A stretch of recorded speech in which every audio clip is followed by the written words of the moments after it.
Hey, it's Ed here. Welcome to another episode of Ed Talks. And super excited to have my friend Fernando Lopez join us. Fernando, welcome to Ed Talks. Thank you, Ed. I'm looking forward to it. Yeah, Fernando, you're pretty amazing person. I'll let you share a little bit about your background. I think you're originally from Uruguay, if I'm correct. Yeah, that's correct. Yeah, I'm originally from Uruguay, South America, and I came to the US 23 years ago.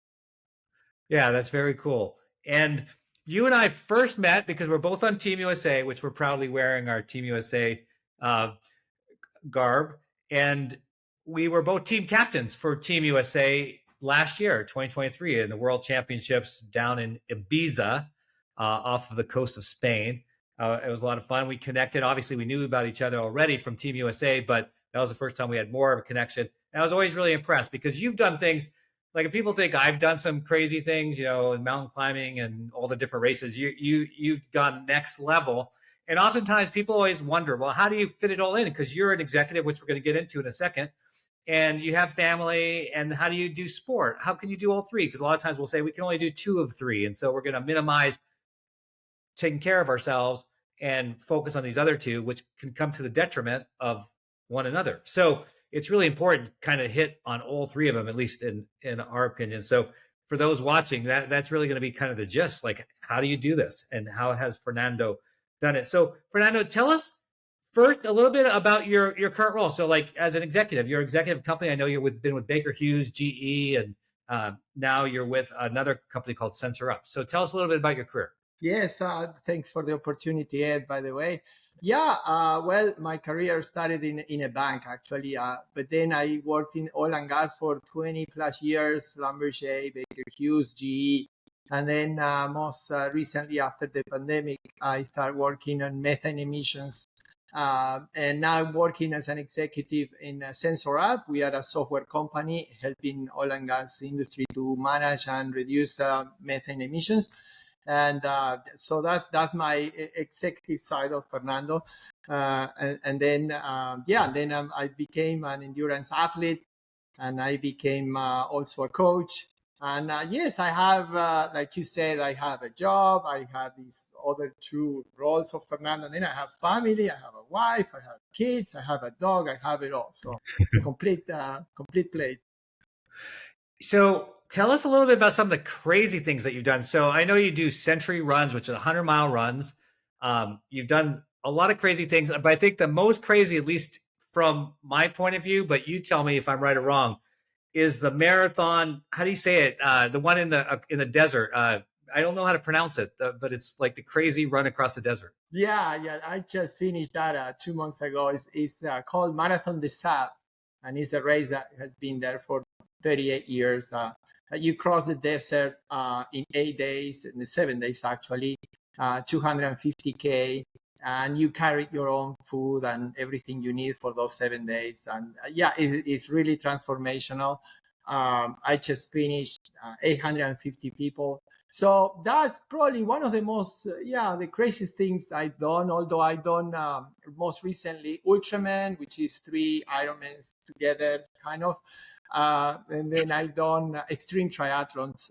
These are Ironman distance events in cold water, mountains, and then you finish at the top of a mountain. And I've done like 10 of those. So through the years, I've been evolving and doing more crazy stuff, as you called it. Yeah, and you're being super humble because I know in most of those, you finish definitely in the top and oftentimes on the podium. So you're an amazing outlier there. So we're not saying everyone watching needs to become Fernando, do all these crazy races and be on the podium. But we could just talk about more in general for the sort of the average person. So yeah, tell us, Fernando, a little bit. How do you sort of balance all those different roles, like we talked about? The fitness, the family, the workplace. Yeah, that's the key question, right? So it was a long journey. It didn't just happen. I've been doing this for 13 years. I started a bit late doing this, although I always practice sports.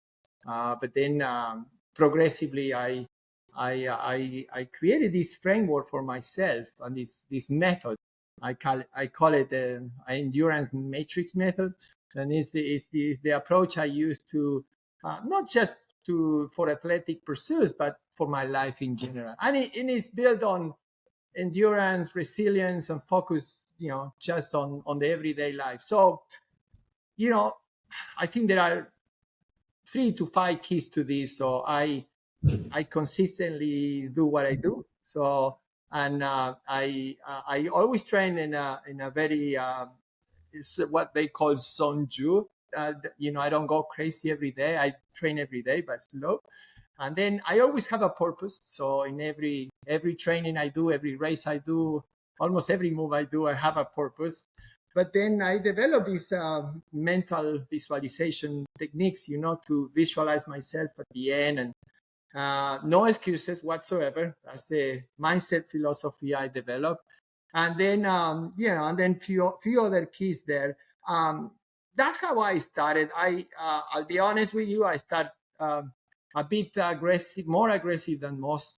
I jumped right away into doing an Ironman distance take, and I did that. And then after that, I felt like a superhero, and then I kept going. And every other weekend, I had a race, and that's how it developed for me. But it was about consistency. It was about the mindset. It's not just physical, as you know. It's a lot of the mindset, and it's like what I tell people. It's like brushing my teeth. If I don't run one day, I feel awkward. So that's how it works for me. Yeah, and your family is also into fitness as well, right? They're doing different things. Yeah. So, well, my wife, the best support I ever had is the one that follows me all over. She does not run. She has some knee problems, but she follows me all over the planet. Yeah. But then my kids, they both black belts in Taekwondo. One Yeah. of them is actually pursuing maybe even a career. He's shooting for Olympic Games for 2028, and he's a master in Taekwondo. So I never, I tried at the beginning encouraging them to do what I do, but I didn't want it to push hard, so they never end up doing triathlons or anything like that. Yeah, I remember my kids were into triathlon, my oldest kids, and one day my daughter, she was a teenager, she said, "Dad, I have a problem, but I have a solution," because on my door in the office I had "bring solutions, not problems," and she goes, "I hate triathlon, but I'll try Taekwondo."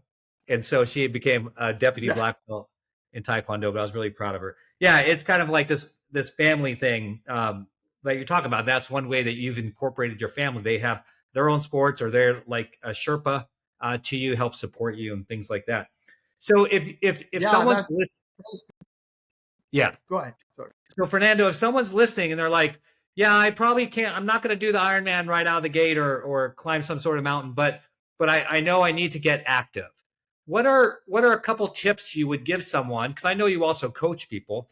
What are a couple tips that you might give someone who's still on the couch but wants to get off the couch? Yeah, well, it's never late. And if I can do it, everybody can do it. I don't believe I have anything special, but just the persistence, start small. I didn't start doing this. Well, I kind of did, I just say that, but you don't have to do that. You can start slow, start walking, use any possible excuse to do it, whether you have a dog or whether you just can go to, get a coffee, just walk, and then progressively incorporate that in your life. It's all about, doing it again and again and again. There is some rules there, whether it's 30 days or 40 days. If you do it every day, it's just part of your life. And, and start developing this notion of it's possible. And it is, you'll be surprised the things you can do, but you will never do them if you don't try. It's a basic concept. Most people miss it. So I truly believe that. And it helps you.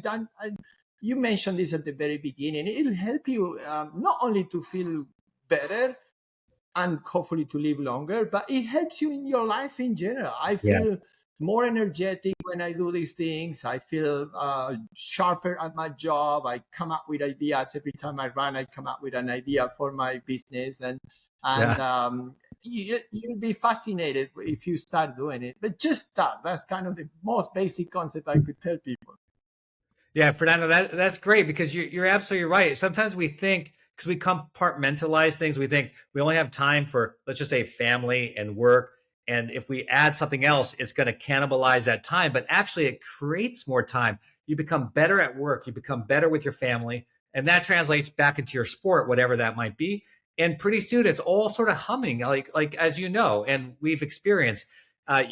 They all synchronize with one another and spur one another on each piece, and makes you better worker, makes you better family person, and then makes you better athlete. And because it's all these common things you talked about. You talked about resilience, have purpose, visualization, mental health, time to think, refreshing the body. So you hit on all those different things. Fernando, is there anything else that you might want to say to our audience who might be inspired by the things that you do? There is a lot I would love to say. We need a whole day, but no. Look, again, let me go back to some of the pieces I mentioned. It's truly amazing what you could do. You don't know yet, so please give yourself a chance. It's never late. It doesn't matter whether you're, overweight or you have maybe some conditions. Of course, you have to be careful with that. But it's amazing what you could do. Create some goals. You have to have a purpose. I see people at the end of the year signing up for the gym and they last only a couple of weeks, right? Yeah. So that doesn't work. Or setting up for a diet, and then you lose weight and then, back again. So get a purpose in your life, and whether it's running a marathon or whether it's just, walking for 30 minutes every day, or just start somewhere. You don't have to do what I do, these crazy races around the planet, but you'll be amazing and you'll feel much better. I promise you, you will. It will help you with your family. It will help you with everything else. It's just a way of living, and if you incorporate that in your life, you'll be amazed of what's possible out there. No excuses. I have it all. Like I said, I have a job, I have a wife, I have kids, dog, you name it. I have it. So I can do it. Start early. Most people say, oh, I'll work out later after work. Please try the opposite. Start with a bike ride or with a walk, and you'll be impressed. You'll be pumped. And I always tell people, if you do that, at least you did something for yourself. No matter what happened the rest of your day, you already win. You did something for yourself. And that's the best I can say now. A minute or so. Yeah, in less than 15 minutes, man, we jam-packed and a lot of great advice for people. And I agree with you, man. If you don't start in the morning, I know a lot of people say, I'm not a morning person. You need to become one, because if you put it off, as we all know, the day gets busier and busier, and pretty soon you have more excuses not to do anything. And it's great when you start off that day and the vitality that it gives your body and your mental health. So, Fernando, truly inspirational. Thank you so much for being part of EDTalks. Thank you, Ed. Looking forward for the next episode. All right, that wraps up EDTalks. Thanks for watching. All right, that was